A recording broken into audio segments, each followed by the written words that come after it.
아시아에 대한 관심 그리고 각성, 그것은 아마 우리 자신에 대한 사유이자 질문을 불러일으키는데요. 그것은 반폭력이라든가 생명, 평화에 대한 사상과도 연결될 것입니다.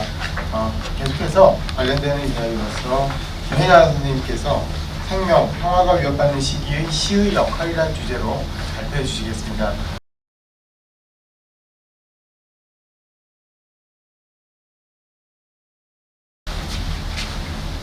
안녕하세요. 시도 쓰고 전문도 여기저기 필요하면 전문도 많이 쓰는 김혜자라고 합니다. 제가 전문을 제가 뭐 긴 글을 잘 못 쓰는 사람인데 어쩌다 보니까 김종철 선생님하고 인연이 돼서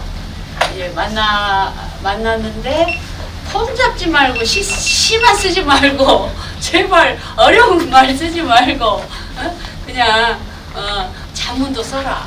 신문의 기사가 얼마나 중요한지 아냐. 글자 그 글을 하나하나가 동네 할머니들 얘기도 쓰고 뭐도 쓰고 이렇게 해라. 그래서 이상하게 그때 크게 제가 크게 침을 맞았는지 그 뒤로 제가 이런 긴 글도 씁니다.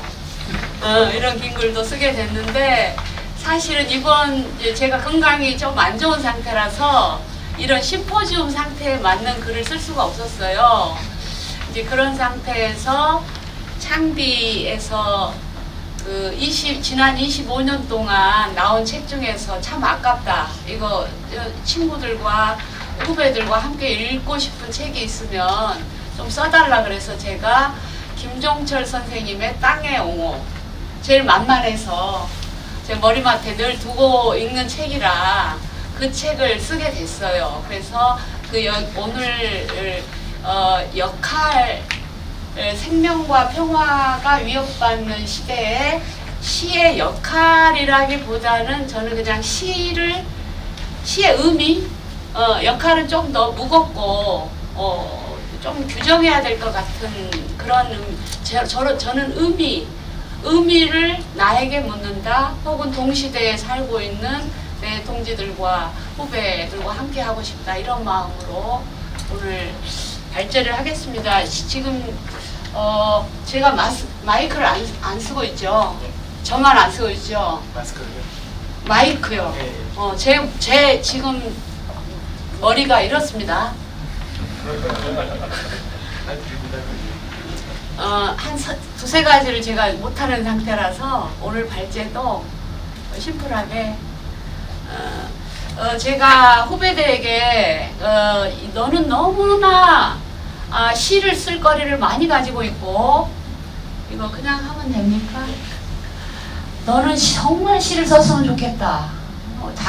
치킨집에서도 일했지, 세탁소도 했지, 봉제 공장에서 일했지. 재밌는 얘기가, 사람 얘기랑 노동 얘기가 너무너무 많아요.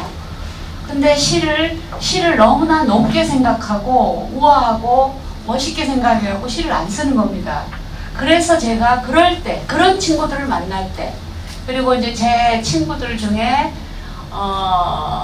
시가 정말 어렵고 안 써지고 시대가 너무 팍팍하고 도처의 싸움뿐이고 법에 사소하게 가까운 사람들을 고발하고 고소하고 이런 상태에 상처를 입어서 도저히 시가 써지지 않는다라고 할 때 제가 보내주는 글이 하나 있습니다. 그거를 읽겠습니다. 김종철 선생님의 시와 역사적 상상력에서 발췌한 내용입니다. 요 47쪽입니다. 어려운 시대에 시인이 하는 중요한 일의 하나는 누구보다도 나중까지 그가 계속 꿈을 꿈으로써 사람의 일이 결코 헛되지 않다는 것을 다른 사람들의 인간성에 호소하는 일일 것이다. 설령 이러한 호소의 통로가 막혀있다 하더라도 시인이 다만 거기 있다는 사실만으로도 역사의 진화에 대한 근원적인 신뢰는 존재하는 것이고 그런 의미에서 창조적인 삶의 선택을 위한 사람의 자기 초월의 가능성은 열려있는 셈이라고 할 수 있다. 제가 스스로에게 하는 말입니다. 시인이 도대체 어떤 사람인가? 어떤 거창한 일을 하는 사람인가? 저는 늦게 등단했지만 시를 쓰면서 결코 그런 사람이 아니라고 생각합니다. 제 주변에 저랑 친한 친구들은 굉장히 소심하고 무대에 서는 것만으로도 덜덜 떨고 누가 옆에 아픈 것만으로도 본인이 잠을 못 자는 그런 친구들이 굉장히 많아요.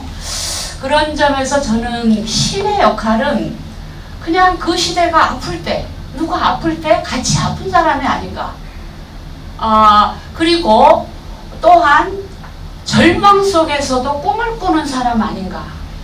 그래서 저는 시인을 등단한 어떤 시인이 아니고 시적인 태도를 자기 삶 속에서 어떤 대상을 만났을 때 두 개의 심장을 가지고 그 사람에게 이입하면서 그 심장에서 느껴지는 것이 목구멍으로 바로 나오는 사람이 아닌가.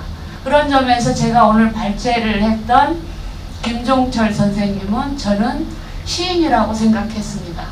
지금도 그렇게 생각하고 있고, 그리고 저는 평론을 쓰면서도 더 시 같은 느낌을 어떤 내 심장을 움직이게 하는 글을 쓰는 사람도 많이 봤고, 문맹이지만 글을 모르지만 그가 구사하는 어떤 사물에 대한 묘사들, 아까 김남일 선생님 말씀하셨지만 이시미래 미치코의 신들의 마을에서 나오는 그런 이야기 속에 그 토끼 잡는 남자, 그 사람이 벌을 표현하는 거, 토끼를 표현하는 거, 식물을 표현하는 거, 그것이 너무나 생명이 하나로 연결된 야생의 언어를 가지고 있다는 것을 저는 삶 속에서 동네 할머니들을 보면서 많이 느꼈습니다.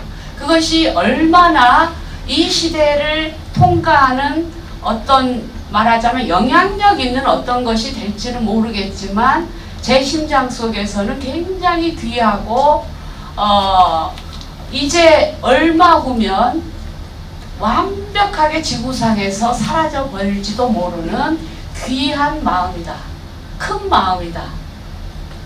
통째로 생명과 하나가 돼서 이입이 돼서 나오는 어떤 학교에서 배운 어떤 그 교육의 언어라든가 훈계의 언어라든가 조직이 명령하는 위계의 말이라든가 이런 것이 아니었다는 것, 그것만은 이제 제가 확신하고 있고, 저는 김종철 선생님이 말한 것 중에 과연 땅의 옹호라는 책을 보면 이제 넘어갔습니다. 선생님들 49쪽으로 넘어갔습니다. 앞에는 압축했고요. 49쪽으로 넘어가면 쇼핑몰 속에서 과연 흙 묻은 언어를 상상할 수 있는가? 라는 주제로 제가 얘기를 했는데, 제가 동네에서 경험하는 얘기를 이미 김종철 선생님은 오래전에 말씀을 하셨더라고요. 현대 문명은 끊임없이 고치고 부수고 새로운 것을 만들어냅니다. 편리함과 효용성, 경제적 가치만이 이 문명이 섬기는 유일한 가치가 되었지요. 이제 이러한 것에 대한 전면적, 근원적 비판과 도전이 절실합니다. 세계는 관리할 것이 아니라 우리가 세계의 소리에 가만히 귀를 기울여야 합니다. 그것이 구원의 길이라고 할 수 있습니다. 모든 것을 1차원적인 유용성 속에서 평가하는 상황에서는 결국 자연도 황폐화하고 인간도 타락할 수밖에 없습니다.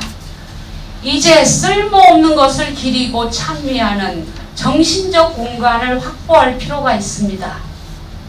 필요한 것은 근본적인 방향 전환이고, 그것을 위해서는 우리가 가지고 있는 상투적인 가정 논리들을 뒤집지 않으면 안 된다고 생각합니다.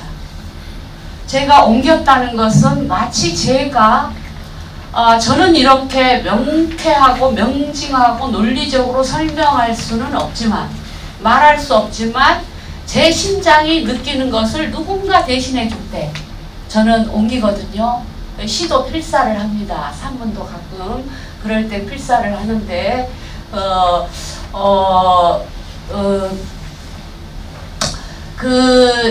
제가 느끼는 시인의 역할, 이전에 시인이란 무엇인가를 말한 중요한 어떤 스토리 하나를 땅의 옹호에서 얘기하자면,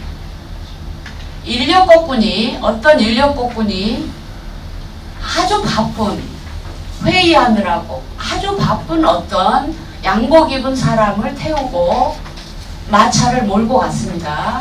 길을 한참 가다가 회의 시간은 다가왔는데, 말하자면 길을 지나가다 느린 노파, 걸음이 아주 느린 노파를 치었습니다. 마차가 자동차도 아니고 치었어요. 그랬을 때 딱 보니까 할머니가 쓰러졌다가 바로 일어나서 툴툴 털고 일어나더라는 겁니다. 그랬을 때 이 바쁜 화자, 나는 뭐라고 얘기하냐면, 안 다친 것 같은데, 대충 괜찮은 것 같은데 빨리 길을 가지, 이렇게 얘기를 했답니다. 그랬더니 이 인력거꾼이 허름하고 정말 꾀죄죄하고 그런 어떤 그 양반이 무시하더라는 겁니다. 나는 명령을 했고 화자는 명령을 했답니다. 명령을 했어요. 빨리 가던 길이나 가지, 괜찮은 것 같으니.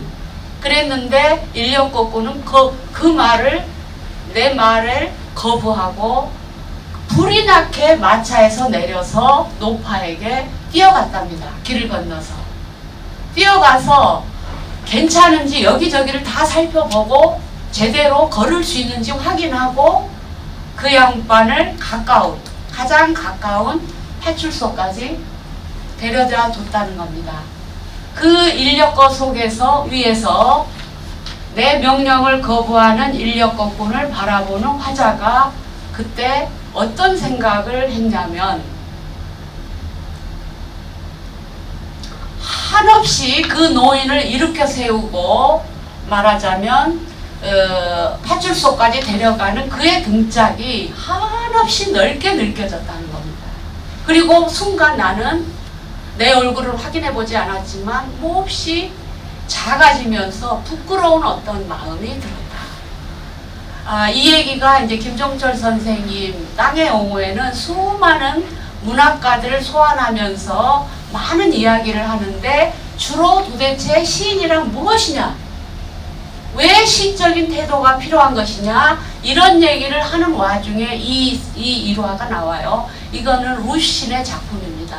노신의 작품에 나오는 일화인데, 제가 그 이야기를 들으면서 제가 부끄러웠던 장면, 내가 어떤 세계를 위해서 뭔가 큰 역할을 하겠다고 했을 때 마주치는 수많은 사람들 속에서 내가 작아지고 볼품없어지고 부끄러워지는 어떤 그런 경험들, 그것들을 너무나 적확하게 표현했고, 이것을 김종철 선생님은 시인의 큰 마음이다라고 얘기를 하더라고요. 그래서 그것을 어떻게 연결을 시키냐면, 제 식으로 말하자면 옛날에 살아왔던 사람들은 모두 다 그렇게 했다는 겁니다.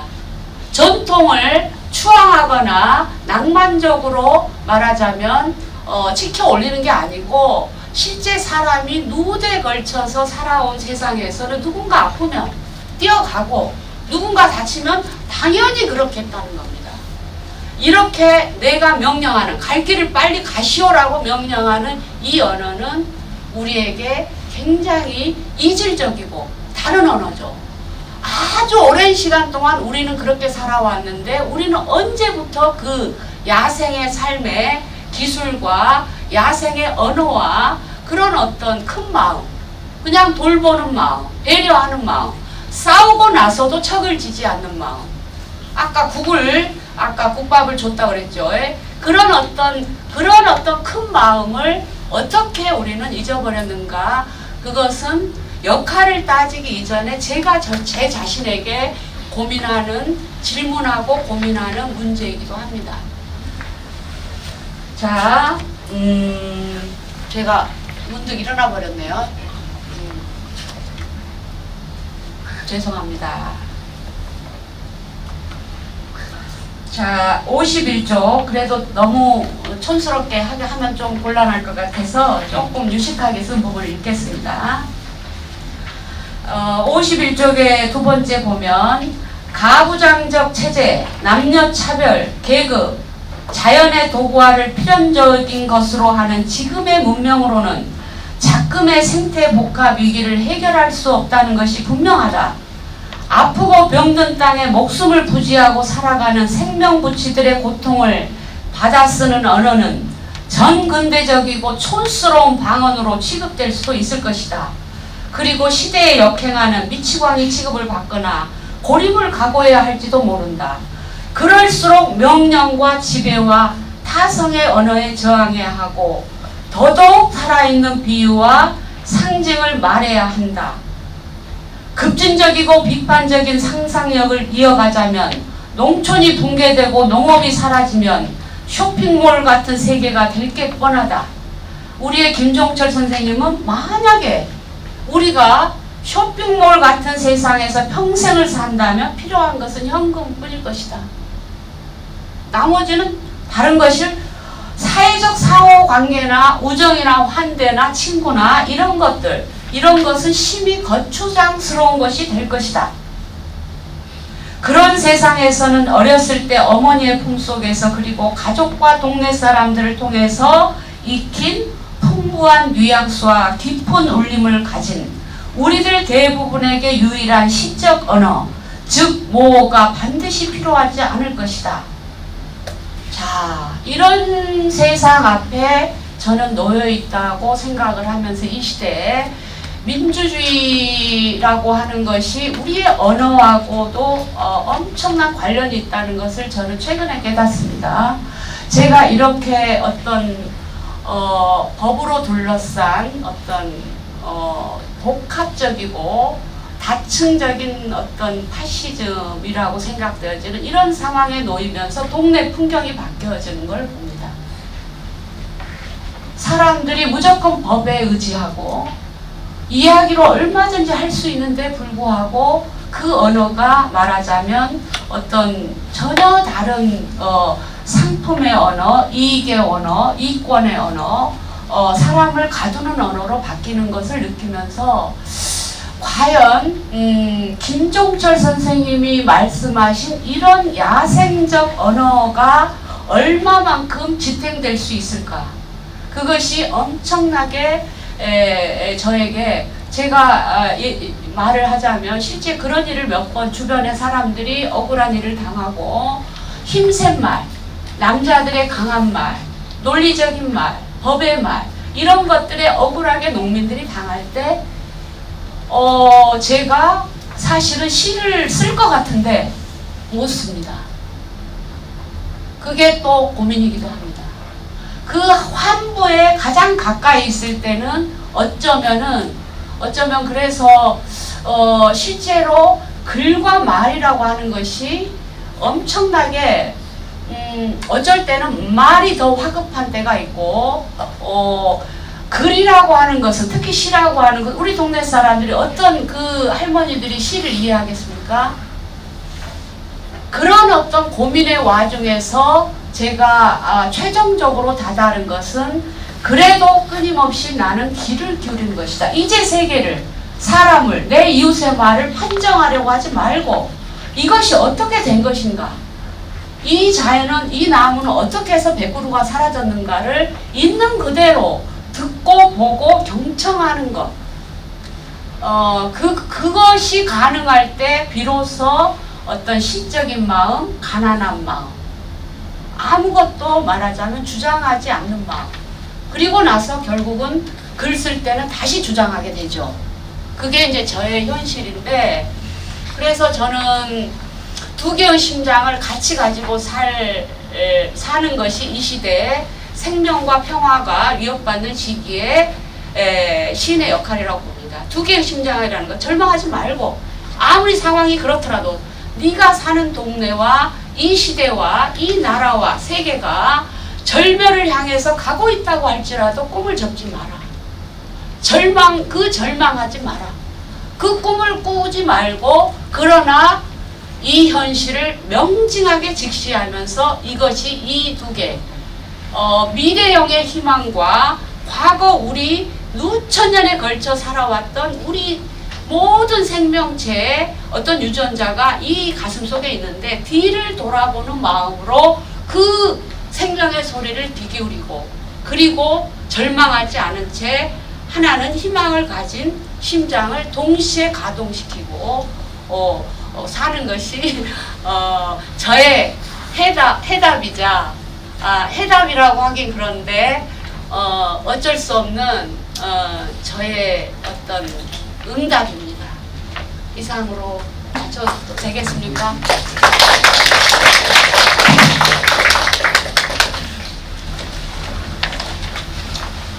선생님, 살펴보았습니다. 네. 시간은 맞췄을까요? 두 개의 심장을 바꿔서 이렇게 말씀을 하시다 보니까 우렁차게 아주 말씀을 해주셨습니다. 토론가라서 다행이긴 합니다. 두 개의 심장까지가 아니어서. 토론자로는 문동만 시인과 박홍박께서 나와주시겠습니다. 쌍문동에서 사는 문동만이라고 합니다. 시 쓰고 있습니다. 김혜자 시인 발제라기보다도 고해성사 같기도 하고, 제가 은혜를 받아서 헌금을 해야 되나 이렇게 생각이 듭니다. 사실 뭐 아까 처음에 만났을 때 김혜자 시인하고 좀 친분이 있으니 이제 그래도 우리 중에서는 문동만이가 제일 건강하지 그러더라고요. 누나 뭐 머리도 안 좋고 다 안 좋잖아요. 저도 사실 옛날에 그 용역 깡패한테 머리를 맞아서 머리가 좀 쪼개져 있어서 부채본 상태예요. 그래서 좀 이런 저기압 상태, 산소가 희박한 데 오면 되게 눈이 잘 안 보이고 피곤해지는 그런 게 좀 있습니다. 그래서 이걸 끝까지 읽을지는 제가 잘 모르겠습니다만, 제가 이맘때쯤 아마 김종철 선생님 갑작스레 돌아가셔서 장례식장 가던 풍경이 좀 아슬하게 그런 이미지가 떠오릅니다. 그때 다들 조문 오신 분들 다 마스크 썼었고, 김혜자 씨는 울어서 눈이 부어 있었고, 그런 전경들이 좀 안타깝게 남아 있습니다.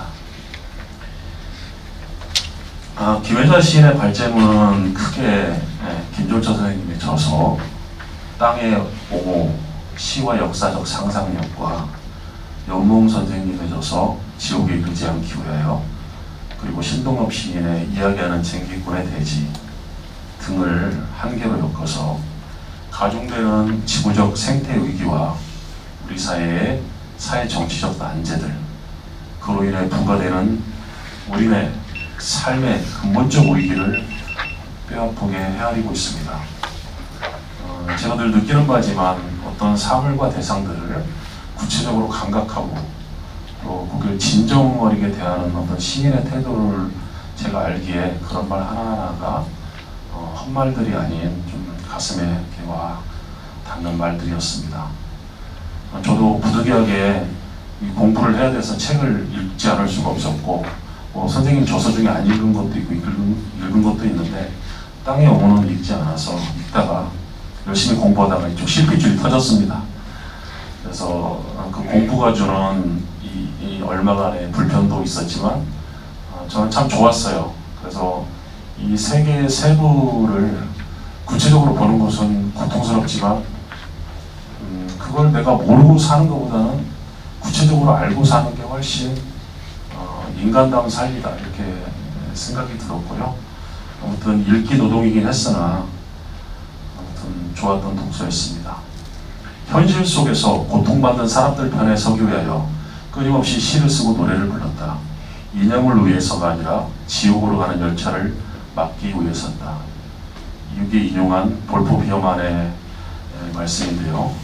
저는 사실 뭐 이렇게까지 시를 써봤나 싶기는 합니다만 그렇지는 못하다고 제 자신을 들여다볼 수밖에 없고요. 그러나 저는 이를테면 우리가 고통받는 현실을 재현함으로써 고통의 구체성을 확인하기도 하지만 회생하고 회복하는 모습, 평화의 전경을 보여줌으로써도 평화의 절실함을 고양하기도 한다는 그런 자유를 해보기도 했습니다.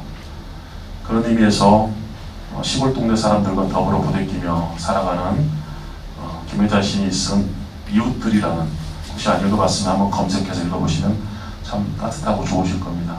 저도 이런 시들에 마음이 닿고, 제가 그런 풍경과 정경과 제 정념이 그쪽으로 가 있을 때 제가 쓰는 어떤 따뜻함, 제 마음이 좋아지는 것을 많이 느끼곤 합니다. 일전에 여러분도 다 겪었겠지만 재난 문자가 와서 막 진동음이 새벽 4시인가 5시인가 6시인가 올릴 때 정말 깜짝 놀랐습니다. 예전에도 한번 그런 적이 있는데요.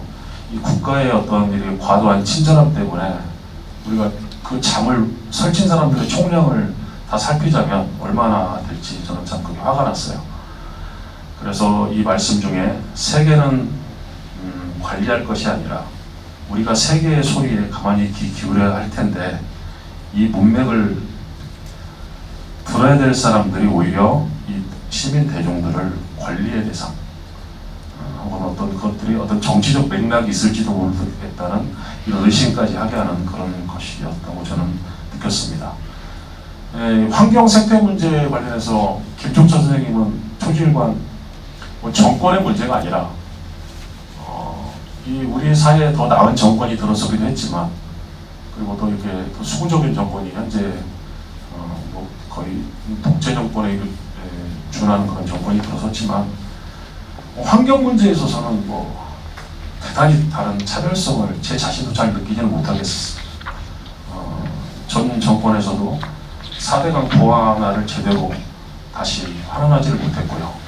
새만금 문제도 말할 것도 없고, 그리고 우리가 그 태양광이라는 재생 에너지가 사실은 사라진 것들이, 그 농지로서 그 발전광 때문에 사라진 것이 여의도 면적의 40배 이른다는 뼈아픈 우리 현실도 좀 되돌아보게 됐습니다. 그런 의미에서 지금 현 정권은 일관되게 규제 완화를 주창하고 있고, 환경에서는 더 말할 것도 없다고 합니다. 그래서 다시 설악산 오색 약수터 쪽에 케이블카를 놓는 걸로 거의 정리가 된 것 같고, 새로 그지 수요도 없는데 전국 각지에 지금 신공항을 건설하기에 좀 혈안이 되어 있는 형국이고요.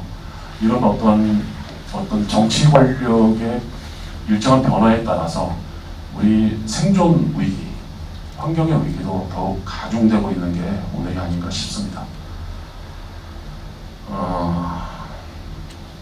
이 땅을 콘크리트와 도로, 산업단지 등에 수도 없이 묻어대는 세상에서 농업의 해생, 농경적 상상력을 기본으로 풀뿌리 자체와 자립이라는 기치로 우정과 환대의 삶으로 공생공락하자는 주장은 마치 당랑거철의 무모한 의기같이 들리기도 합니다. 익숙한 소비적 삶들과 타격적으로 표가 몰리는 이 세상에서 간디의 말인 궁전보다 오두막으로, 이런 소수의 말들이 어떻게 개안과 해심의 세력들을 만들어줄 수 있을지 저는 상당히 까마득해 보이지만, 아마 김종철 선생님도 늘 이 딜레마에 계셨던 걸로 저는 알고 있습니다. 그 대담을 보면 그 녹색당 설립하자는 얘기가 나왔을 때 과연 성장을 멈추자고 할 때 누가 우리에게 표를 주겠는가 라고 하는 것에서 우리는 그쪽에서 거의 영구적인 딜레마에 빠질 것이다, 이렇게 말씀을 하시는 걸 보면서, 그러나 딜레마가 있다고 해서 그 삶을 포기하거나 이상을 포기하지 않았던 것들이 그런 분들이셨고, 그런 의미에서 저는 이 자본주의 문명을 한 축을 그냥 뒤받치면서 직선을 수리하고 삽니다. 그래서 그런 제 내적 갈등이 많이 왔어요. 나는 무엇을 할 수 있는가에 대한 어떤 내적 갈등이 많이 왔고, 그렇습니다. 블레이크가 한 시 중에 새 보금자리, 거미의 거미줄, 사람의 우정, 이게 상당히 짧은 시였지만 어떤 인용한 시였는데 제 마음에 와 닿았습니다. 지금 현재 작가회의가 우리 김혜자 시인이 신동엽 시인을 인용했기 때문에 저도 상당히 이렇게 작가 입회한 지가 근 30년 돼갑니다만 내적으로 상당히 쉽지 않은 상황이라고 많이 들었습니다. 제가 좋아하는 시인 그리고 신동엽 시인이 선배 시인으로서 우리에게 당부할 시인 좋은 언어가 과연 이 작가 집단 속에서 일상적으로 통용이 되고 그런 의사결정, 수비 민주주의 결정 과정들이 잘 이루어지고 이런 것에서 안타깝거나 걱정되는 말들을 상당히 뒤로 많이 듣게 됩니다.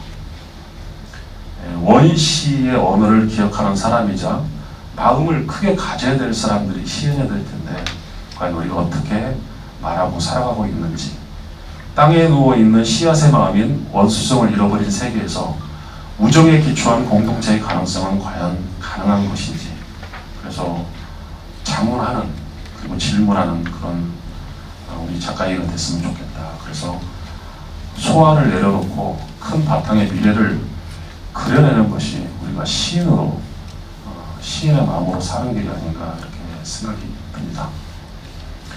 아무튼 경제적 성공이 인간다운 삶의 실패를 의미한다. 척결할 것은 낙후된 사회의 가난이 아니라 세계 선진사회의 풍요로움이라고 명확히 말씀하셨던 어떤 시보다도 더 시 같은 문명 진단의 말씀들이 가슴에 와닿습니다. 저는 뭐 이렇게 책을 읽고도 너무 불편하고 부담스럽지만 행복했고요. 그게 좋았던 건 망각도 하지만 우리가 자각도 하잖아요. 그래서 그게 좋았습니다.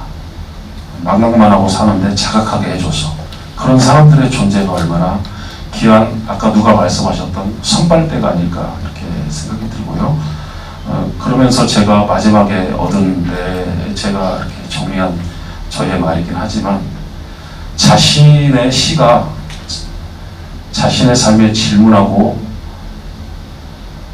추궁하는 악역도 해주기 때문에 시를 쓰는 이유도 있다. 그래서 저에게 추궁하고 질문하고 좀 괴롭혔던 이 독서와 오늘의 준비가 저에게 좋은 걸음이 됐음을 고백합니다. 고생하셨습니다. 감사합니다.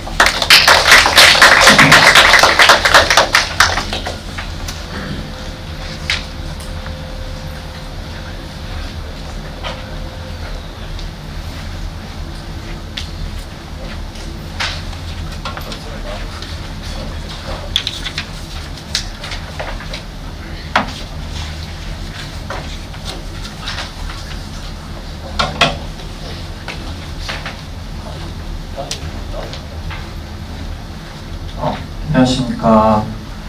저는 현대시 평론을 하고 있는 박동업이라고 합니다.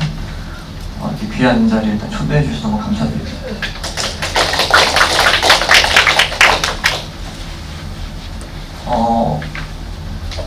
일단 오늘 김혜자 선생님의 글도 미리 읽어왔지만 김혜자 선생님의 이제 발표를 들으면서 약간 좀 감동에 대해서 좀 얘기하면 좋을 것 같습니다. 부끄럽게도 이제 저도 이제 부족한 어떤 생태주의에 관한 글들을 발표한 적들이 있지만 한 번도 어떤 확신을 가지고 오늘 김혜자 선생님이 그렇게 말씀하셨던 것처럼 확신을 가지고 글을 완성했던 적은 없었던 것 같습니다. 김혜자 선생님의 글을 읽으면서 저도 존경하는 김종철 선생님이나 연무홍 선생님, 신동엽 시인에 대해서 다시 공부하는 기회이기도 했지만 가장 이제 놀랐던 것은 어떻게 저렇게 확신을 가지시고 자연 그리고 생명에 대해서 우리가 친구로서 대해야 된다는 말씀을 하실 수 있을까 라는 물음을 던지게 되었던 것 같습니다. 그렇게 질문할 수밖에 없었던 가장 큰 이유는 저는 어쩌면은 자연에 대한 실감이 결여된 사람이고 그런 세대에 속해 있습니다. 서울에서 태어났고 아파트에서 아파트로 계속 옮겨가는 삶을 사는 과정에서 자연은 지나가는 행위보다도 더 실감하기 어려운 그냥 영문 모르게 제 주변에 있는 어떤 지나가는 풍경이었고 사물이었던 것 같습니다.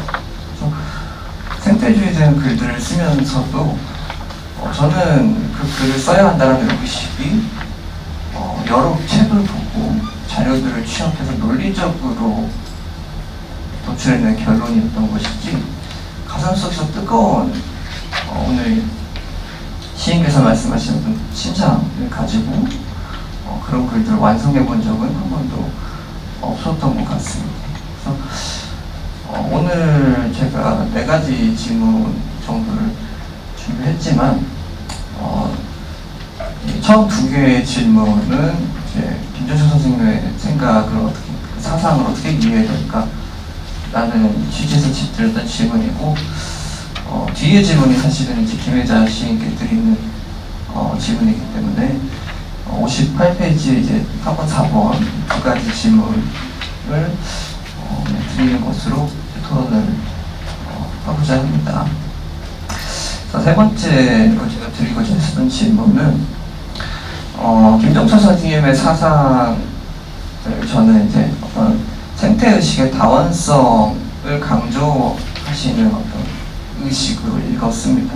한국에서는 한국 사람들이 갖고 있는 어떤 대지에 대한 경험이 있고 북미, 남미 이런 모든 각각의 나라는 각자의 흙에 대한 경험이 있는데 어떤 사람은 도시를 자연으로 받아들이기도 한다라는 사실이 있습니다. 저는 일전에 한 교수님께서 생태주의를 주제로 쓴 글에서 인간이 만들어낸 어떤 생산물, 플라스틱조차 자연이고 도시조차 자연이라는 주장을 접한 적이 있습니다.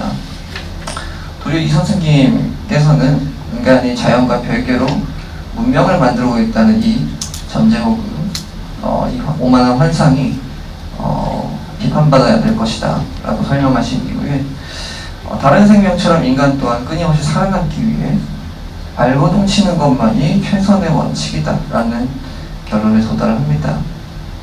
저는 이런 사유가 생태주의적인 아노미 즉 어떤 자연과의 접점이나 실감이 사라지면서 무엇이 자연인지 확신할 수 없는, 그래서 이제 젊은 세대로 갈수록 더 치열하게 나타날 수 있는 어떤 결론이라고 생각합니다.